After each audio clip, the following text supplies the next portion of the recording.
नमस्कार, मी पंजाब डक. सर्वप्रथम शेतकऱ्याला सांगू इच्छितो की काल म्हटलं होतं ना की राज्यात ठिकठिकाणी पावसाला सुरुवात होईल.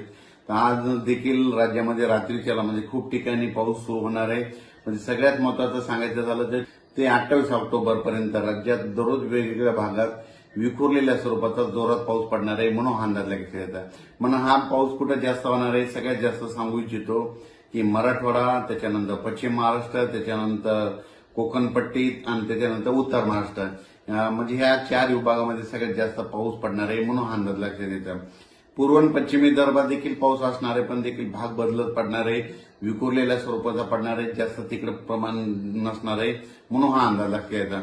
पण राज्यात मात्र मराठवाडा, पश्चिम महाराष्ट्र, उत्तर महाराष्ट्र, कोकणपट्टी या भागात मात्र जोराचा पाऊस पडणार आहे म्हणून हा अंदाज लक्षात येतो. सांगायचं झालं तर जिल्ह्यावाईज सांगायचं झालं तर आज देखील नांदेड जिल्हा झालं, लातूर जिल्हा झालं, परभणी जिल्हा झालं, हिंगोली जिल्हा झालं, यवतमाळ जिल्हा झालं, धाराशिव, बीड, जालना, संभाजीनगर, अहिल्यानगर, त्याच्यानंतर सोलापूर, कोल्हापूर, सांगली, सातारा, पुणे, त्याच्यानंतर कोकणपट्टी पूर्ण ह्या परिसरामध्ये आज रात्रीच्याला खूप ठिकाणी विजेच्या कडकडाटासह पाऊस सुरू होणार आहे म्हणून हा अंदाज लागतेचा. हा पाऊस सर्वदूर नाही, पण राज्यात मात्र रात्रीपासूनच चांगला पावसाला सुरुवात होणार आहे म्हणून हा अंदाज लक्षात यायचा. आणि परत शेतकऱ्यासाठी आनंदाची बातमी कशामुळे की फक्त 28 तारखेपर्यंत पाऊस पडणार आहे. 29 तारखेला सूर्यदर्शन होणार आहे आणि 2 नोव्हेंबर मात्र थंडी येणार आहे. म्हणून ज्यांचं कांद्याचं जे कांदा शेतकरी आहेत तर तुम्ही काय करू शकता का की कांद्याचं रोप टाकू शकता. मका शेतकऱ्याचे फोन आले, मका देखील काढायला 29 तारखेपर्यंत काही हरकत नाही, पेरणी करायला देखील काही हरकत नाही म्हणून हा अंदाज लक्षात यायचा.